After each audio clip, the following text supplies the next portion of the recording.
pagi pemirsa, kabar Sumbaksel kembali menemani pagi Anda dengan menyajikan informasi dari berbagai penjuru Sumatera bagian selatan. Bersama saya Agun Prisma, berikut kabar Sumbaksel selengkapnya.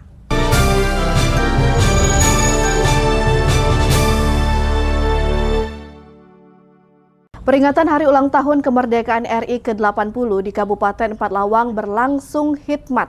Bertindak sebagai inspektur upacara dalam pengibaran bendera ini yaitu Bupati Empat Lawang Jonci Muhammad.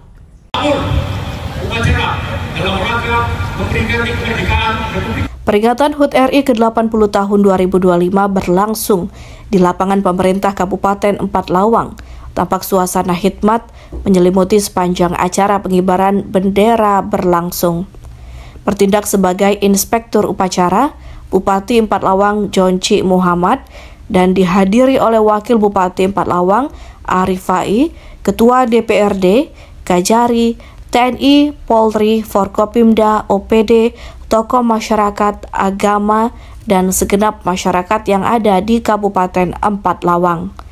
Momen sakral pengibaran bendera merah putih ini tak lepas dari kerja keras para anggota Paskibraka tahun 2025 yang terdiri dari putra-putri terbaik yang ada di Kabupaten Empat Lawang. Bupati Empat Lawang Jonci Muhammad menyampaikan apresiasi kepada pasukan pengibar bendera yang telah menjalankan tugasnya dengan penuh tanggung jawab serta menjadi momentum sejarah di mana putra-putri terbaik kita menunjukkan dedikasi, keberanian, dan semangat kebangsaan.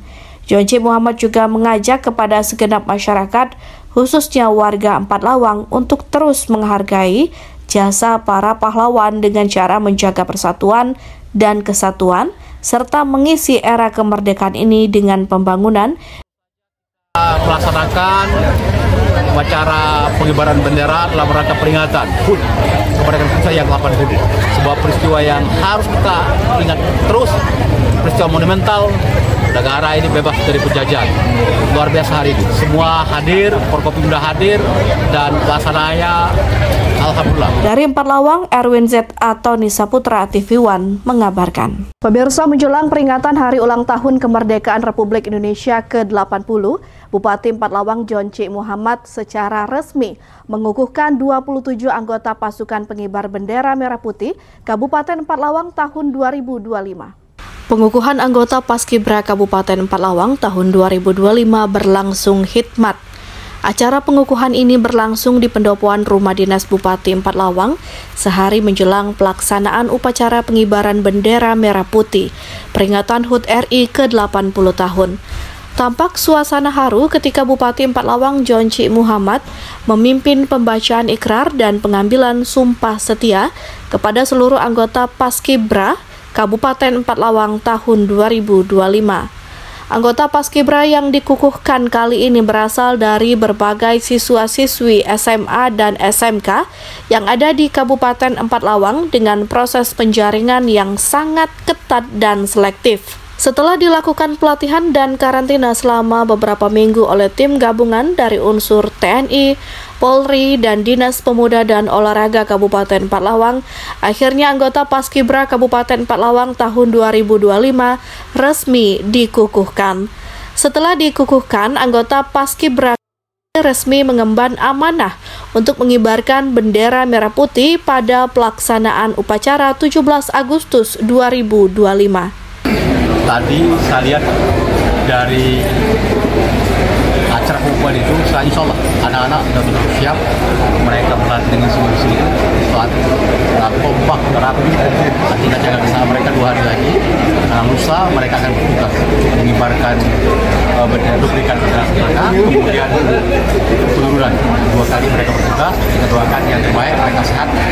Dari Empat Lawang, Erwin Z. atau Nisa Putra TV One mengabarkan. Menjelang 2 hari akan diresmikannya Sekolah Rakyat, Bupati Empat Lawang meninjau kesiapan sarana dan prasarana sekolah rakyat yang merupakan satu-satunya sekolah rakyat yang ada di Sumatera Selatan. Bupati Empat Lawang Jonci Muhammad meninjau kesiapan sekolah rakyat sebelum acara peresmiannya dilaksanakan.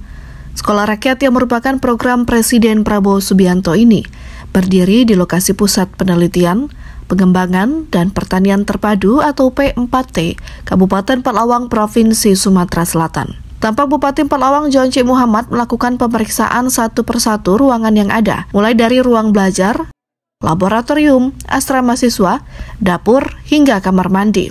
Setelah melakukan peninjauan menyeluruh, Joncik Muhammad merasa kagum dengan segala persiapan yang telah dilakukan oleh seluruh stakeholder dan dinas terkait, sehingga progres pembangunan sekolah rakyat telah mencapai 100%. Turut hadir dalam agenda peninjauan sekolah rakyat tersebut, di antaranya Kepala Dinas Sosial, Kadis PUPR, Kadisdik, dan Kepala OPD. Tadi saya agendakan sejak beberapa hari ini kita mau lihat karena lusa akan peresmian gedung dan mulai masuk anak-anak sekolah. Saya ingin memastikan bahwa program unggulan Pak Presiden ini, sekolah rakyat ini di Sumatera Selatan ini tidak banyak dapat.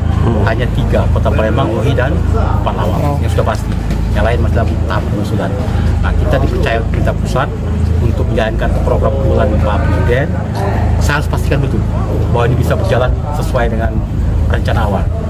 Alhamdulillah, ternyata persiapannya sudah hampir final.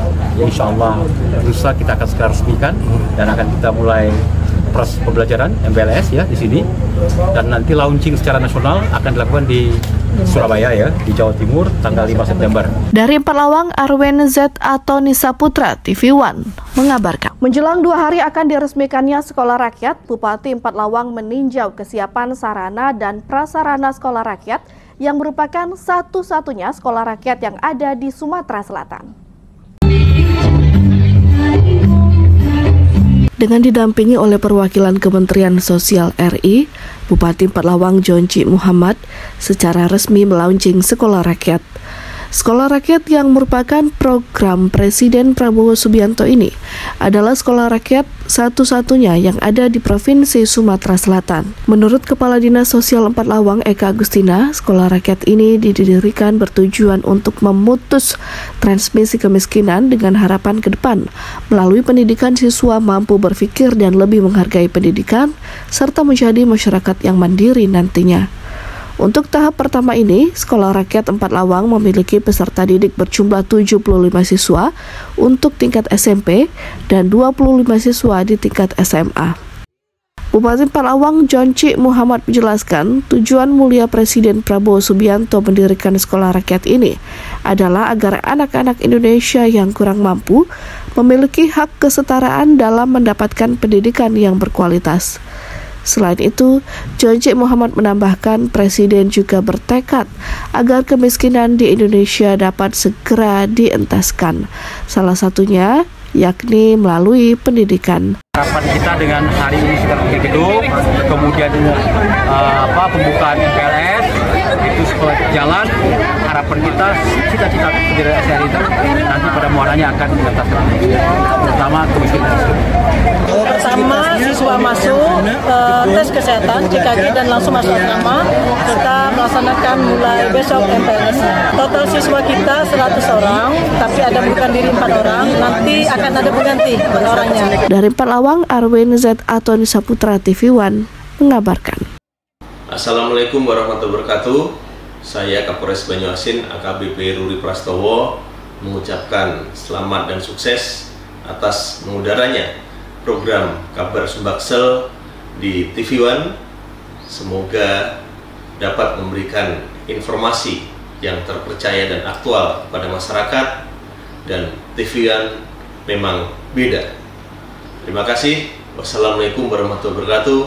Salam presisi.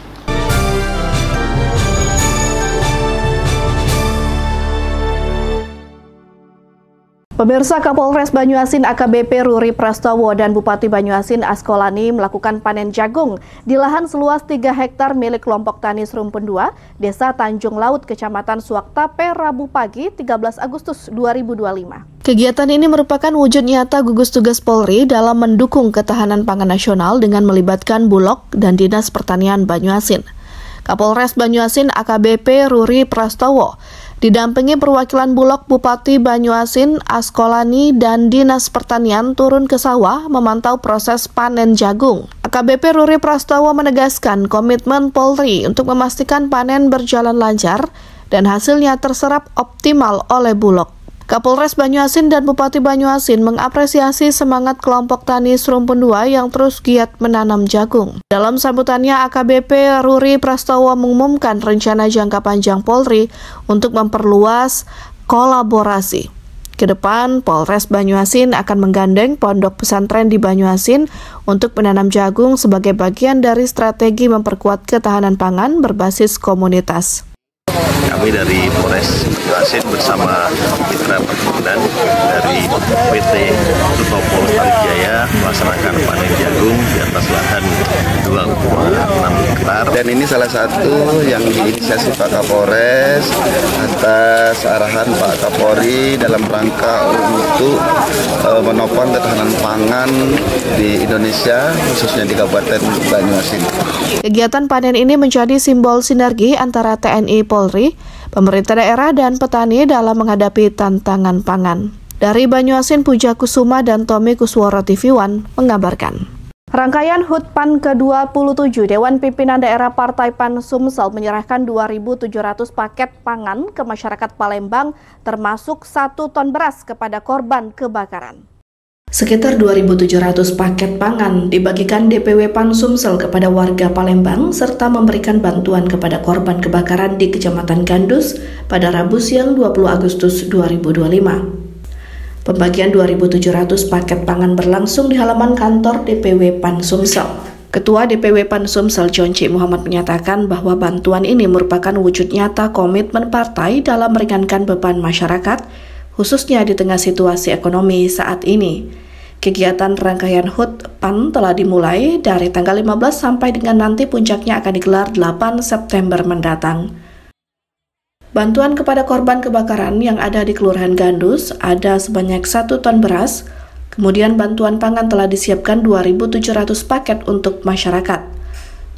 Paket sembako didistribusikan kepada perwakilan masyarakat dari seluruh kecamatan yang ada di Kota Palembang. Puncak acara peringatan HUT PAN ke-27 secara nasional rencananya akan digelar pada tanggal 23 hingga 24 Agustus 2025 di Jakarta. Sementara untuk tingkat daerah, PAN Sumsel akan mengadakan sejumlah kegiatan hingga tanggal 8 September mendatang. Tanggal 15 sampai dengan nanti 8 September. Hari ini, tadi pagi kita mulai kegiatan memberikan bantuan kepada korban kebakaran di Gandus, di Kelurahan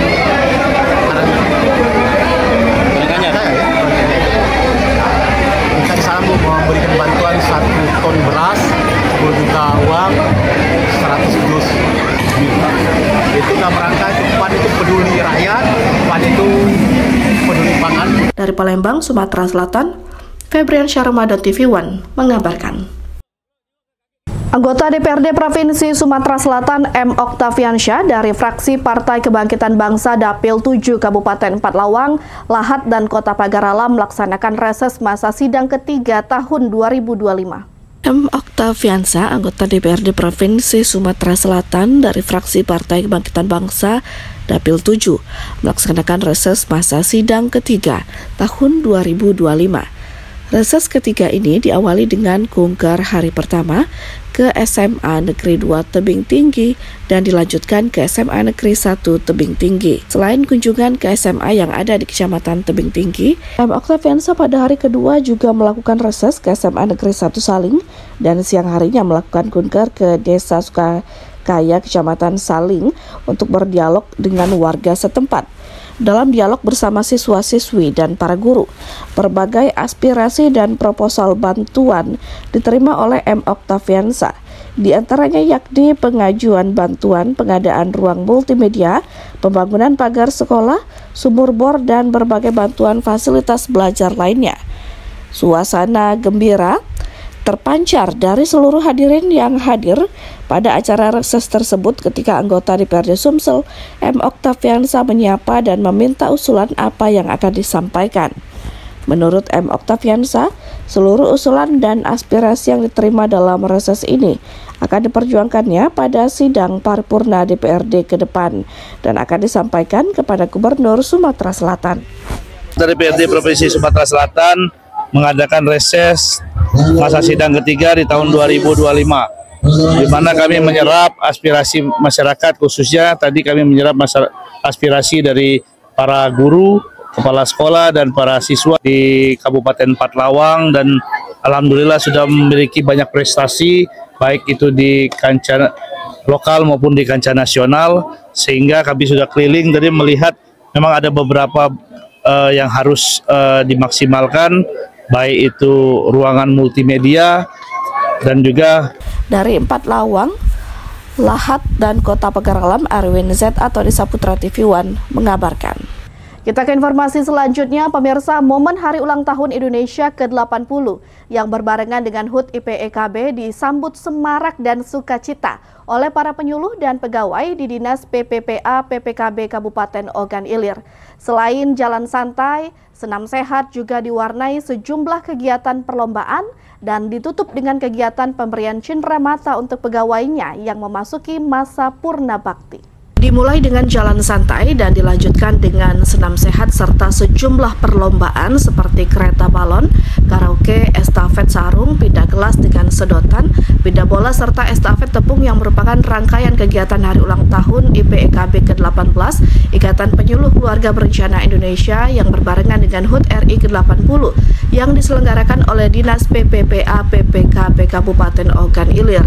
Dengan diadakan kegiatan tersebut, seluruh penyuluh KB yang tersebar di 16 kecamatan di Ogan Ilir dapat berkumpul dan diwajibkan untuk berpartisipasi agar dapat mempererat silaturahmi dan keakraban khususnya di lingkungan Dinas PPPA PPKB demi terciptanya Kabupaten Layak Anak dan Kabupaten Bebas Stunting.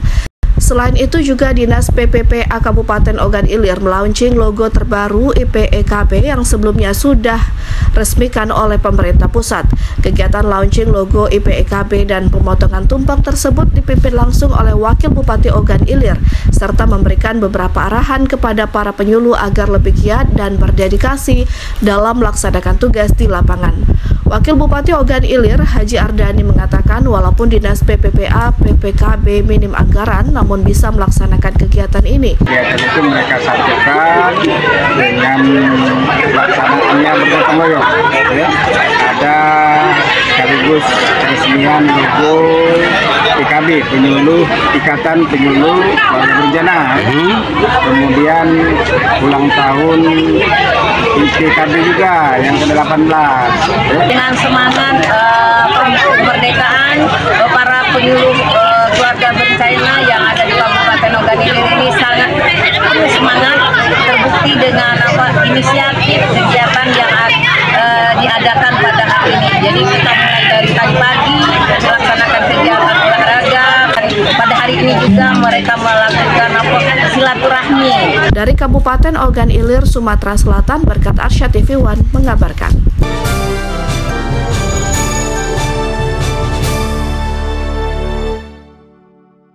Informasi berikutnya, pemirsa, Bupati Banyuasin Dr. Haji Asqolani SHMH mengemban tugas 6 bulan sebagai Bupati Banyuasin pada periode kedua. Apa saja capaian dan juga target Asqolani? Berikut wawancara kami dengan Dr. Haji Asqolani SHMH. Halo pemirsa, kabar Sumbaksel. Nah, sekarang saya Anggun Prisma sudah ada di kediaman Bupati Banyuasin Bapak Haji Asqolani, dan tentunya kita akan bertanya seputar apa sih yang sudah dikerjakan dan apa target untuk kedepannya. Kita akan mewawancarai Bupati Banyuasin Bapak Haji Asqolani SHMH. Selamat pagi, Pak Asqolani. Apa kabar? Alhamdulillah kabarnya sehat. Sudah lama tidak bertemu, ini sepertinya auranya beda ya. Sudah 1 tahun lebih kita tidak Sudah 1 tahun tidak bertemu ya. Pak Asqolani, apa nih aktivitasnya sehari-hari? Ya tentunya kita sebagai kepala daerah menjalankan roda pemerintahan, melayani masyarakat Kabupaten Banyuasin.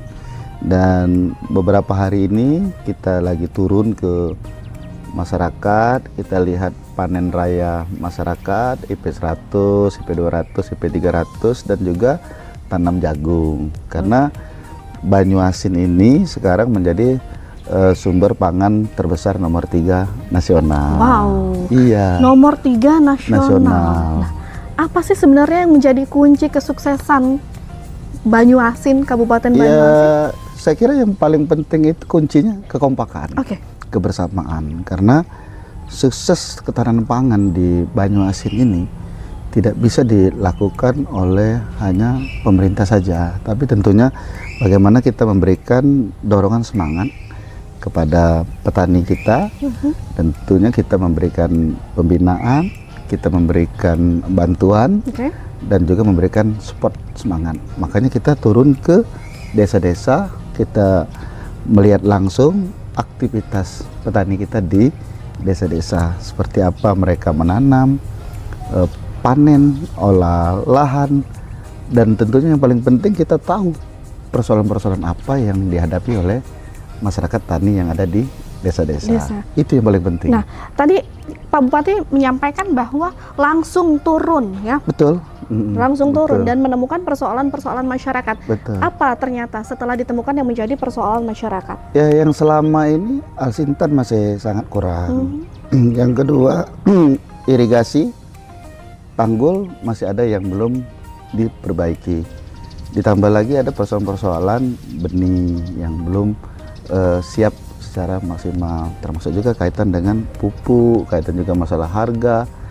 Artinya apa? Artinya kita bisa melakukan pemetaan di setiap desa, kecamatan yang ada di dalam wilayah Kabupaten Banyuasin, dan ini yang akan kita kaji, kita analisa, yang tentunya akan kita buat sebuah kebijakan yang sesuai dengan harapan dan keinginan masyarakat yang dibutuhkan oleh masyarakat. Jangan sampai pembangunan yang kita lakukan itu bukan harapan dan keinginan masyarakat. Makanya untuk mendapatkan itu semua kita harus turun ke bawah. Kalau kita tidak turun langsung ke bawah, ke desa, kita tidak akan mendapatkan secara komprehensif harapan dan keinginan masyarakat kaitan dengan persoalan-persoalan yang dihadapi mereka. Oke, luar biasa. Jadi Pak Bupati langsung turun ya? Kita nanam padi, kita ikut panen, walaupun cuma sebentar. Jadi kalau panen kita paling setengah jam, nanti dilanjutkan oleh petani. Kalau tanam padi kita paling-paling ya setengah jam lalu. Nah, tapi yang paling penting adalah bagaimana Pak Bupati bisa menyerap langsung aspirasi dari masyarakat. Apa yang menjadi keluhan mereka seperti itu ya? Jadi kalau kita datang ke bawah itu, kita kan bisa melihat langsung apa persoalannya, dan kita bisa mendengarkan langsung apa yang mereka keluhkan. Dan tentunya yang paling penting kita bisa merasakan langsung apa yang mereka rasakan. Oke, dalam ini ya, dari hati ke hati. Ya, kita sebagai pemimpin ya memang harus seperti itu, harus kita tahu persoalan-persoalan, baru kita analisa, kita kaji, kita buatlah sebuah program untuk mereka. Oke, menarik. Berbicara tentang program nih, Pak Askolani, apa sih yang menjadi target Pak Bupati untuk program-program kerja ke depannya? Ya, terutama Banyuasin diunggulkan masalah pangan. Kalau sekarang kita nomor 3 nasional. Targetnya kita harus nomor 1 nasional. Dan kita tidak sembarang target juga, karena ini sangat logis, sangat mungkin ini bisa kita dapatkan dengan cara kita kerja keras, kerja cerdas, dan kerja ikhlas. Karena kenapa? Kita punya lahan yang sangat luas. Berapa luas lahan kita? Kita lebih kurang ada 230.000 hektar. Dan kita masih punya kemungkinan untuk menambah luas lahan yang baru, dan kita juga bisa meningkatkan produksi, dan kita juga bisa meningkatkan luas tanam. Yang kemarin IP 100 1 kali setahun, bisa kita tingkatkan 2 kali, bahkan sampai ada yang 3 kali 1 tahun. Nah, dari semua komponen aspek itu, tentunya kalau ini kita kerjakan dengan baik, dengan benar, dengan ketulusan dan keikhlasan kita, insya Allah kita setahun 2 tahun lagi cita-cita kita akan menjadi lumbung pangan nasional nomor 1, insya Allah tercapai. Apa yang ditargetkan oleh Kabupaten Banyuasin ini benar-benar bisa tercapai, karena ini memang sesuatu yang logis, karena punya lahan yang besar ya. Dan yang sangat penting, sekarang pemerintah provinsi, Pak Gubernur backup kita, bantu dan mendukung. Ditambah lagi Pak Presiden Prabowo sesuai dengan asta-citanya, yaitu untuk salah satu dana ketahanan pangan, juga melalui Menteri Pertanian kita diberikan bantuan yang luar biasa. Jadi dari semua itu kita punya keyakinan Dan kalau saya bilang Haikul yakin saya bisa. Karena semua pemerintah kabupaten, provinsi, pusat, dan petaninya juga semangat dan didukung oleh semua elemen seperti TNI Polri juga ikut membantu juga. Apa yang menjadi kekurangan kita? Saya yakin ini bisa. Oke, ini sudah berjalan kurang lebih 6 bulan. 6 bulan ya. Nah, capaian apa saja yang sudah dicapai oleh Pak Bupati selama 6 bulan setelah? Ya sebenarnya kalau bicara apa yang dicapai selama 6 bulan kan tidak bisa kita hitung hari ini. Ya? Karena gini, yang namanya anggaran kan satu tahun satu kali. Sekarang sedang berjalan. Kita membangun infrastruktur. Sekarang sedang berjalan pembangunan. Artinya kalau kita mau hitung capaian, ya sulit kita untuk menghitung. Tapi kita sudah melakukan beberapa sektor di bidang pendidikan, kesehatan, infrastruktur, di bidang pertanian, peternakan, dan semua sudah kita on the track, sudah kita lakukan, sedang berjalan. Tapi apa yang hasil, ya namanya yang kita kerjakan tahun ini, hasilnya tentunya tahun depan baru akan dirasakan. Seperti kita akan membangun tanggul, akan membangun parit untuk pertanian. Tahun ini kita bangun, hasilnya tahun depan baru bisa kita hitung. Seperti kita sekolah, belajar tahun ini, kan tahun depan baru tahu nilainya. Jadi kalau mau tanyakan nilai, susah nanti kita menjawabnya nanti. Tapi yang jelas sekarang kita sudah kerjakan semua. Dengan semua keterbatasan dan semua kemampuan yang ada, itu sudah kita lakukan. Sedang kita lakukan. Ini kan bukan kali pertamanya ya. Pak Bupati ya, menjabat sebagai Bupati Banyuasin, tentunya sudah banyak pengalaman-pengalaman yang sangat luar biasa. Ini melanjutkan ya.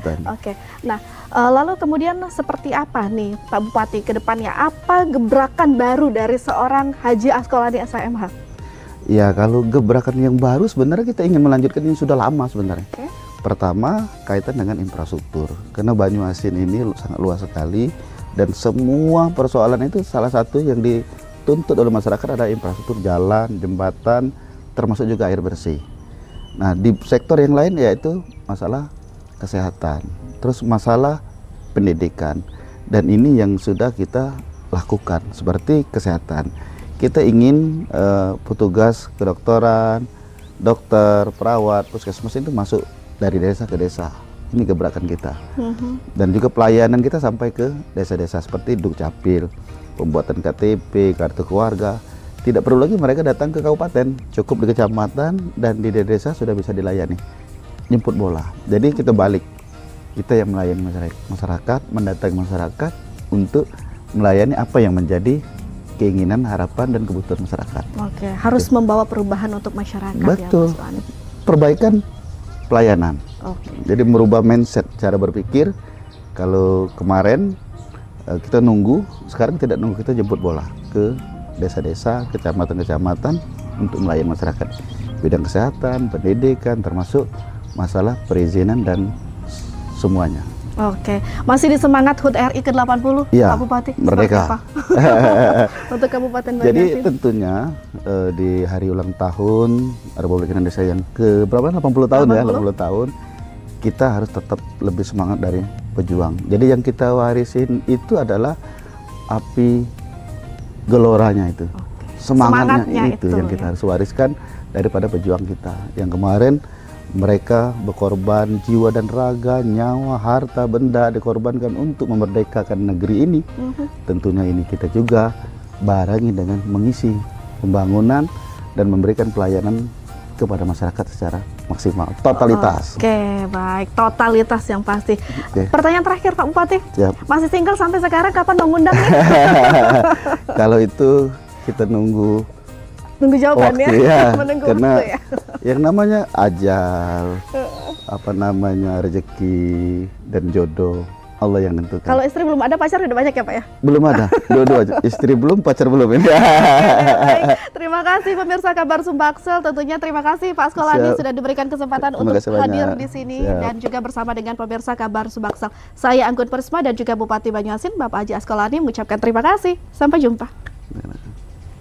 Informasi tadi sekaligus mengakhiri Kabar Sumbaksel edisi hari ini.